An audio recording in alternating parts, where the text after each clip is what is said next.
Hello दोस्तों, good evening. स्वागत है आपका आपके अपने YouTube channel create wealth with Atul में। मैं हूं आपका दोस्त अतुल गोयल। आज हम डिस्कस करेंगे इंडसइंड बैंक के बारे में। ये उसकी साइट आप देख रहे हैं और आपको पता है कितना अच्छा ये स्टॉक है। पहले 1800-1900 के लेवल पे भी ट्रेड करता था। 235-40 का इसने लो बनाया कोविड के टाइम पे, जो काफ़ी प्रेशर था। उसके बाद अगेन ये अब 900-950 के आसपास ट्रेड कर रहा है। और क्या इसके टारगेट्स बनते हैं, कितना डाउन साइड है, क्या न्यूज है इसके ऊपर, वो हम डिस्कस करेंगे। क्या टारगेट्स हैं इसके, तो बने रहिए वीडियो के साथ।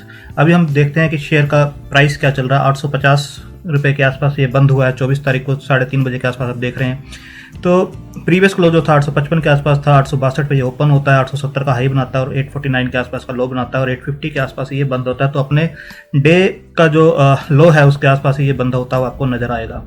तो एक और इसके रेशो भी हम चेक कर लेते हैं। मार्केट जो कैप है इसका 64,000 करोड़ के आसपास का इसका मार्केट कैप है। आरओसी देखेंगे तो 8.08% की है। आरओई देखेंगे तो 14.6% की है। और बुक वैल्यू देखेंगे तो 449 की है। करंट प्राइस जो चल रहा है 853 का चल रहा है। तो आप देखेंगे प्राइस टू बुक वैल्यू जो है 1.9 के आसपास की है। जो फेस वैल्यू है 10 की है। डिविडेंड ये पे नहीं करता है। चार्ट के ऊपर अगर देखते हैं तो 200 DMA के ऊपर ये स्टॉक आपको काम करता हुआ नजर आएगा। इसने जो क्रॉस किया है 3 नवंबर को किया है, 646 का जो लेवल था उसको क्रॉस करने के बाद एक बुलिश जोन में इस टाइम आपको नजर आ रहा है। तो प्रोज में देखेंगे company median sale growth is 22.49% of last 10 years.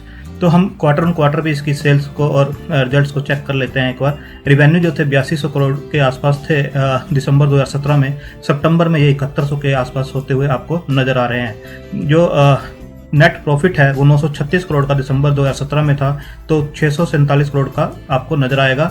क्योंकि कोविड का जो इम्पैक्ट है दिसंबर 2019 में आप देखेंगे 1300 करोड़ के आसपास था। अब 302 मार्च में दिया है, उसके बाद ये रिकवर होता हुआ आपको दिखाई देगा तीनों क्वार्टर में। 302, 461 एंड 647। ईयर ऑन ईयर भी हम चेक कर लेते हैं। रिवेन्यू जो 2300 करोड़ के आसपास के थे मार्च 2009 में, तो मार्च 2020 में ये 28,000 करोड़ के आपको नजर आएंगे। नेट प्रॉफिट जो था 148 का 2009 में था, तो 4400 करोड़ के आसपास का आपको नेट प्रॉफिट नजर आएगा। अब इसके अंदर आप चेक करेंगे तो आपको ईयर ऑन ईयर ग्रोथ नजर आएगी अच्छी। आप देखेंगे पिछले 2 साल से हाईएस्ट जो है रिजल्ट इसने दिए हैं 3600 करोड़, 3300 करोड़ एंड देन अब 4400 करोड़ के आसपास की हैं। टीटीएम भी अगर चेक करेंगे तो 2700 करोड़ के आसपास का टीटीएम निकल के आता है। रिवेन्यू भी 29,000 करोड़ का टीटीएम आपको दिखा रहा है पिछले जो 12 महीनों का रिजल्ट्स हैं। अगर बैलेंस शीट पे चेक करें शेयर होल्डिंग पैटर्न को, इनके प्रमोटर्स के पास जो होल्डिंग है 16.79 की थी दिसंबर 2017 में, जो घट के 14.68 के आसपास की है सितंबर 2020 में। एफआईआई की होल्डिंग इसके अंदर बहुत अच्छी है, 14.93 से इंक्रीज हुई है, 51.81 के आसपास की होल्डिंग है। और डीआईआई की होल्डिंग देखें ना 12.92% से इंक्रीज हुई है 17.24। और ये देखेंगे लास्ट क्वार्टर से भी इंक्रीज हुई है, 14.72 जो थी उससे इंक्रीज हुआ है लगभग 2.5-3% के आसपास, 17.24 के आसपास। पब्लिक के पास जो होल्डिंग 20% के आसपास थी वो घट के 16% के आसपास की पब्लिक होल्डिंग इसके अंदर रह गई है। तो बैलेंस शीट अच्छी नज़र आती है, रिजल्ट्स ईयर ऑन ईयर बहुत अच्छे नज़र आते हैं, रेशियोज अच्छी नज़र आती है। तो अब एक और चेक कर लेते हैं कि इंडसइंड बैंक का जो परफॉर्मेंस है, जो इंडसइंड बैंक शेयर प्राइस आप देखेंगे सेट टू आउट परफॉर्म, जो शेयर खान प्रेडिक्ट कर रहा है ये सेट टू आउट परफॉर्म का कर रहा है। इसका कहना है कि इंडस बैंक की attractively placed with high collection efficiency improving traction of loan growth. तो इनका क्लियर मानना है कि जो इंडसइंड बैंक है आने वाले टाइम में अच्छा जो है इनके एनपीए जो एसेट क्वालिटी इंप्रूव होगी और जो कासा है वो इंक्रीज होता हुआ नजर आएगा। तो करंट अकाउंट, सेविंग अकाउंट जो है इनके 40% काफ़ी पॉजिटिव इनको नज़र आते हैं। एसेट क्वालिटी इंप्रूव होती हुई नज़र आएगी। और जो टारगेट्स ये दे रहे हैं वो 1000 रुपये के टारगेट्स इनके क्लियरली दिख रहे हैं। शेयर खान रिकमेंड से buy on the stock with a price target of 1000 rupees. तो ये रिजनेबल बता रहे हैं कि ये काफ़ी रिजनेबल है। 1000 इससे ऊपर के भी टारगेट्स बनते हैं। ये नियर टर्म के जो होते हैं टारगेट्स होते हैं। अगर आप यहाँ पर चेक करेंगे IndusInd bank promoter gets 1 month extension to infuse remaining capital. ये काफ़ी मेन न्यूज़ है जो आ रही है कि इनको 1 महीने का एक्सटेंशन मिल गया है। जो 4 जनवरी तक इनको अपना डिवेंचर्स वगैरह थे और जो कैपिटल इन्फ्यूज करनी थी उससे आरबीआई का 1 महीने का एक्सटेंशन इनको मिल गया है, जो कि 4 फरवरी तक का है। तो इसके अंदर जो इन्होंने कन्वर्ट करने हैं आप देख सकते हैं। Promoters subscribe to convertible warrants at price of 1709 per share when the market was hovering around 1470 per share. तो 1709 रुपये के आसपास ये कन्वर्ट कर रहे हैं और अभी भी इन्होंने एक्सटेंशन मांगा है कि इनको 1 महीने का टाइम ड्यू टू कोविड जो पेंडेमिक चल रहा है, जो कंडीशंस हैं आरबीआई से, वो एक्सटेंशन मांगा है कि इनको 1 महीने का टाइम और दिया जाए इसको कन्वर्ट करने के लिए। 1709 का प्राइस आप देखेंगे यहाँ का अभी प्राइस चल रहा है उससे ऑलमोस्ट डबल है और प्रमोटर्स इस प्राइस के ऊपर भी अपने जो पोजीशंस हैं उसको बढ़ाने के लिए, कैपिटल इन्फ्यूज करने के लिए रेडी हैं। तो कहीं ना कहीं उनको अपने बैंक के ऊपर काफ़ी ट्रस्ट है, जो बिजनेस है आने वाले टाइम में उसमें ग्रोथ दिखती है, तभी वो इस टाइप का डिसीजंस ले रहे हैं, एक्सटेंशंस मांग रहे हैं बार बार और उनको मिल रही है और वो कैपिटल इन्फ्यूज इसके अंदर कर सकते हैं। आप देखिए यहाँ पर the promoters would like to reiterate their confidence in the management and strength of the bank and commitment to this subscription to balance amount of warrants conversion to the equity. ये पहले 25% के आसपास दिया जाता है पैसा, 20 to 25%, उसके बाद टाइम दिया जाता है 18 महीने के आसपास का बाकी के पैसे कन्वर्ट करने के लिए। उस टाइम जो प्राइस चल रहा था 1709 रुपये के आसपास का चल रहा था जिस प्राइस पे इनको कन्वर्ट करने हैं। तो आप क्लियरली देख सकते हैं अभी जो प्राइस है 850 रुपये का आसपास का प्राइस चल रहा है और स्टिल प्रमोटर्स जो अपना स्टेक बढ़ाने के लिए रेडी हैं इस प्राइस पे और इन्होंने 1 महीने का एक्सटेंशन भी मांगा है। तो ये काफ़ी पॉजिटिव न्यूज़ है इंडसइंड बैंक के लिए और आने वाले टाइम में आपको ये जो है 1000 से ऊपर जाता हुआ ईजिली नज़र आएगा। अब यहाँ देख सकते हैं इंडसइंड बैंक की जो रेटिंग है उसे बाई किया गया है और एसेट क्वालिटी को अच्छा बताया गया है। इसके अंदर भी आप क्लियरली देख सकते हैं जो क्वालिटी है वो काफ़ी अच्छी बताई गई है और सेम जो है warrants are due for conversion in January 21। अब 1 महीने का एक्सटेंशन इसके ऊपर मिल गया है तो ये 4 फरवरी 2021 तक का इनको टाइम है और 1709 रुपये का ये जो है एडिशनल 5% कैपिटल इसके अंदर डाली जा सकती है प्रमोटर्स की तरफ से। ये बहुत ही अच्छी न्यूज़ है, आने वाले टाइम में बैंक को एक ग्रोथ की तरफ लेके जाएगी और इसकी क्वालिटी जो है और इम्प्रूव होती नजर आएगी। Management expects credit cost to remain elevated through half year to financial 21 as it will continue to provide for stress this would normalize towards FY21। आप इसमें क्लियरली देख सकते हैं प्रमोटर्स का जो कॉन्फिडेंस है अपने बैंक के अंदर। तो IndusInd bank share price buy की रेटिंग है, आप देख सकते हैं take away from Jefferies call, इसके अंदर भी बाय की कॉल दी गई है और 1709 रुपये का प्राइस का जो जिक्र किया गया उसके ऊपर इसके अंदर भी एक बाय बनता है। पहले जो प्राइस 800 रुपये का दिया गया था अर्लियर उसको बढ़ा के राइज किया गया है 1030 का। आप देख सकते हैं Jefferies maintain buy rating on Indus bank raising their target price to 1030 from 800 earlier. तो इसके अंदर भी जो है टारगेट्स को बढ़ाए गए हैं, 1000 से ऊपर के टारगेट्स इजीली आते हुए नजर आएंगे। ये शॉर्ट टर्म के टारगेट्स हैं, जैसे ये शेयर 1000 को क्रॉस करेगा आपको 1240 की तरफ इजीली जाता हुआ नजर आएगा।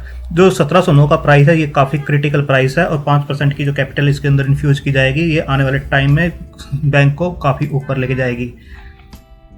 यहाँ पर आप देख सकते हैं uncorking promoter stake would help IndusInd Bank reclaim growth, आप क्लियरली देख सकते हैं इसके अंदर।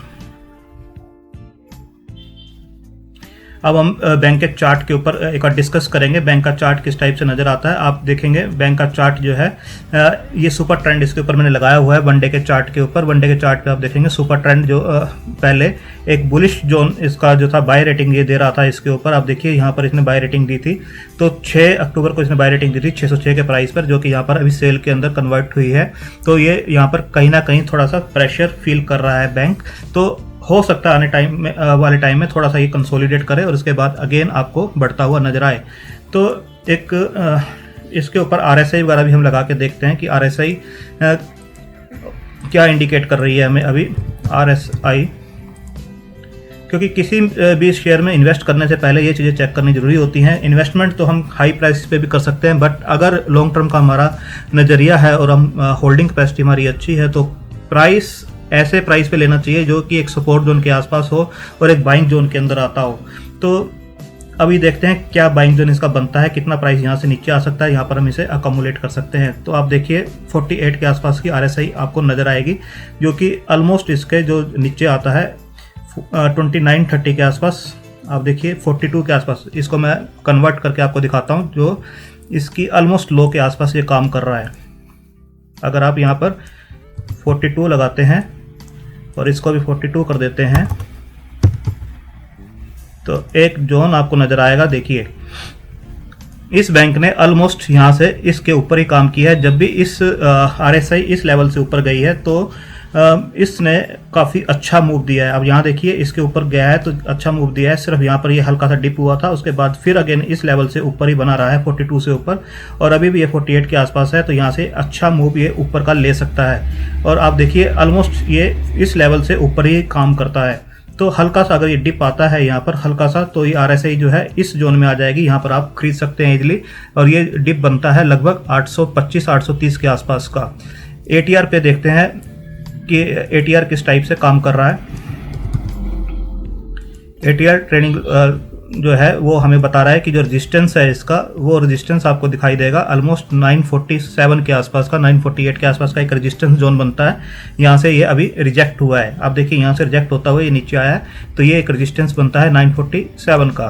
पैराबोलिक सार को भी हम देखेंगे कि पैराबोलिक सार क्या इंडिकेट करती है। पैराबोलिक सार का जो इंडिकेशन है वो भी 920 के आसपास का एक रेजिस्टेंस जोन दिखा रही है कि 920-921 के आसपास का एक रेजिस्टेंस जोन है। इसको क्रॉस करते ही एक अच्छा मूव इसके अंदर आपको मिलेगा। इसके बाद हम बोलिंजर बैंड को देखते हैं। बोलिंजर बैंड के बिल्कुल लो साइड के ऊपर ये काम कर रहा है। जैसे मैंने बताया 830 का जो है लोअर बैंड का बनता है, तो 825-830 के आसपास इसे अकोमुलेट किया जा सकता है।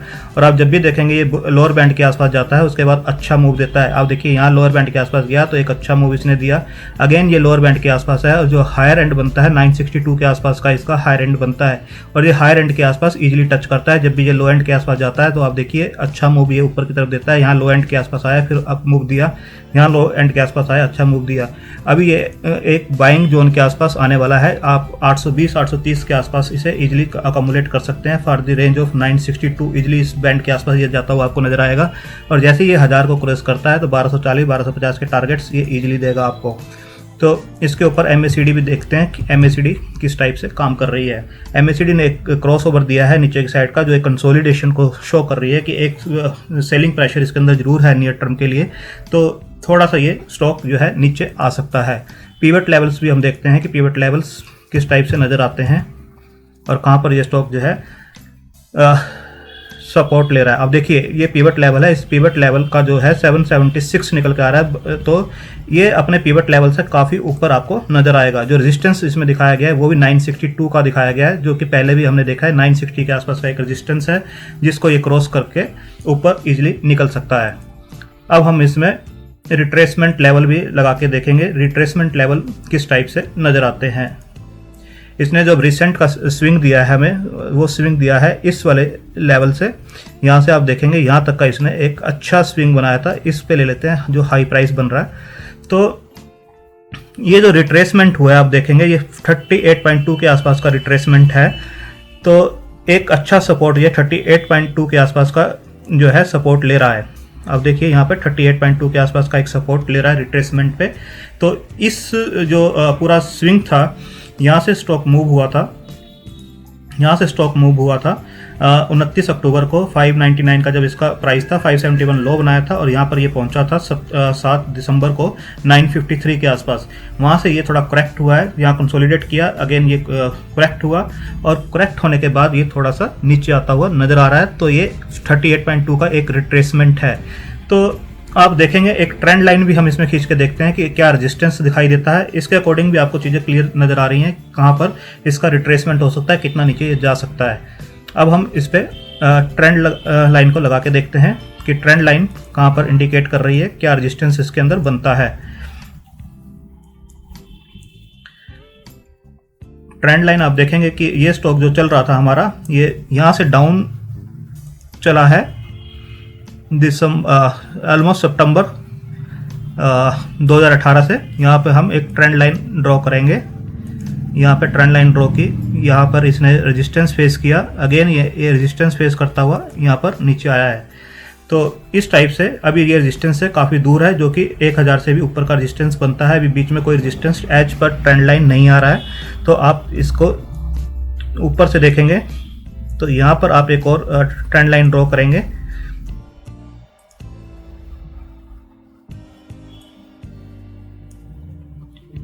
यहाँ पर हम ड्रॉ करेंगे ट्रेंड लाइन को। यहाँ पर आप देखिए ये इस टाइप से ट्रेंड लाइन के ऊपर चलता हुआ आपको नजर आएगा। यहाँ पर ये सपोर्ट ले रहा है और सपोर्ट लेने के बाद ये अगेन ऊपर आपको चलता हुआ नजर आएगा। तो इस ट्रेंड लाइन के ऊपर अगर ये चलता है तो ये आपको इजीली 1000 के लेवल क्रॉस करता हुआ नजर आएगा। और जो लॉन्ग टर्म का इसका डाउन ट्रेंड था वो आप देख सकते हैं। ये जो लाइन है 2018 में सितंबर में एक हाई बनाया था, उसके बाद अगेन इसने रेजिस्टेंस फेस किया, अगेन ये यहाँ पर रेजिस्टेंस इसने फेस किया, उसके बाद ये नीचे चलता हुआ नज़र आ रहा है। इसके बाद हम एक नीचे के ट्रेंड लाइन लगाएंगे और उसे भी देखेंगे कि किस टाइप से ये ट्रेंड लाइन जो है काम कर रही है। आप देखिए ट्रेंड लाइन जो है इस टाइप से हम लगा रहे हैं, यहाँ पर भी सपोर्ट ले रही है और यहाँ भी ये सपोर्ट ले रही है। अब देखिए इस ट्रेंड लाइन ने यहाँ रेजिस्टेंस दिया और यहाँ पर सपोर्ट लिया। इस चैनल के अंदर जब स्टॉक चल रहा था, अब देखिए यहाँ पर सपोर्ट लिया, यहाँ रेजिस्टेंस, यहाँ अगेन सपोर्ट लिया। तो ऊपर नीचे इस चैनल के अंदर ही चल रहा था, यहाँ अगेन सपोर्ट लिया, ऊपर रेजिस्टेंस फेस किया, थोड़ा करेक्ट हुआ, ऊपर रेजिस्टेंस लिया। तो इस चैनल के अंदर ये चल रहा था, तो यहाँ पर इसने जो है इसको ब्रेक किया है। यहाँ पर कोविड के टाइम पे ये ब्रेक हुआ है, अदरवाइज ये इस चैनल में ही चल रहा था। तो इस चैनल में यहाँ पर इसने ब्रेकआउट दिया, देखिए कितना अच्छा ब्रेकआउट दिया था इसने, और ये नीचे गिरता हुआ नजर आया। और उसके बाद ये एक साइडवे मूवमेंट में चला है और यहाँ से इस लाइन के ऊपर जब चलना स्टार्ट हुआ है तो यहाँ पर देखिए जो पहले का जो सपोर्ट था, इस रेजिस्टेंस को इसने यहाँ पर ब्रेक किया है। इस रेजिस्टेंस को ब्रेक करते एक अच्छा मूव इसने ऊपर लिया और इस लाइन के ऊपर ये बना हुआ है। तो यहाँ पर ये ऊपर चलता हुआ नजर आएगा। एक रेजिस्टेंस जो है ये यहाँ पर फेस कर सकता है, इस लाइन के ऊपर चलेगा और इस यहाँ पर इसे रेजिस्टेंस फेस करना पड़ सकता है, जो कि लेवल बनता है ऑलमोस्ट हमारा 1040 के आसपास का जो लेवल है वो निकल कर आता है। 1040 1080 के आसपास का एक लेवल निकल कर आता है। तो अगर इस लाइन से ऊपर रहता है तो ये अच्छा आपको मूव दिखा सकता है। तो 4 डिजिट में ये शेयर जाने के लिए बिल्कुल रेडी है। कोई भी अच्छी न्यूज़ आती है, इसके अंदर रिजल्ट्स अच्छे आते हैं, बैंकिंग सेक्टर के लिए कुछ अच्छा आता है, गवर्नमेंट की तरफ से कुछ अनाउंसमेंट आती है, प्रमोटर की तरफ से कुछ भी अनाउंसमेंट आती है, तो ये जो स्टॉक है यहाँ से 20-30 रुपये नीचे, 50 रुपये नीचे जो भी डिप आपको मिलता है उसके अंदर इसे अकोमुलेट किया जा सकता है। बैंकिंग शेयर है और बैंकिंग आपको पता है इकोनॉमी जैसे जैसे रिकवर करती है तो बैंक जो होते हैं सबसे पहले रिकवर करते हैं। तो इसको अकोमुलेट किया जा सकता है और अपने पोर्टफोलियो में रखा जा सकता है। और अपने 52 वीक हाई से ये काफ़ी नीचे काम कर रहा है। अगर 52 वीक हाई इसका देखें या लाइफ टाइम हाई इसका देखें तो आपको ये काफ़ी नीचे काम करता हुआ नजर आएगा। आप देखिए 2000 रुपये के आसपास का ये शेयर हुआ करता था। यहाँ पर देखिए 2038 के आसपास भी इसने ट्रेड किया है 1/8/2018 को। तो यहाँ पर देखिए 2038 का लेवल भी इसने दिखाया था। तो 2038 के लेवल से ये ऑलमोस्ट आपको 60% डाउन के आसपास ये मिल रहा है। तो इसे पोर्टफोलियो में रख सकते हैं। आने वाले टाइम में ये लेवल भी आपको दिखाएगा। हो सकता है इसके अंदर 2 साल 3 साल लग जाएं, पर यहाँ से आपको अच्छा ग्रोथ ये दे सकता है बैंक। तो प्रमोटर्स भी इसके अंदर अपना स्टेक बढ़ाने के लिए बार बार टाइम मांग रहे हैं और उनका प्राइस जो है 1700 रुपये के आसपास का प्राइस है। रिजल्ट्स अच्छे आ सकते हैं, इसके अंदर बना जा सकता है। कोई भी डिप इसके अंदर आता है 800 के आसपास तो इसके अंदर अकोमुलेशन करना चाहिए। इवन आप SIP के मोड से भी इसके अंदर पर मंथ के हिसाब से सिप कर सकते हैं। एक अच्छा पोर्टफोलियो स्टॉक ये बन सकता है। आप अपने फाइनेंशियल एडवाइजर से इसके बारे में सलाह लीजिए। अपना जो रिस्क टेकिंग कैपेसिटी है उसके हिसाब से पैसा लगाइए। कितना आपको होल्ड कर सकता है उसके हिसाब से पैसा लगाना चाहिए। थैंक यू, धन्यवाद।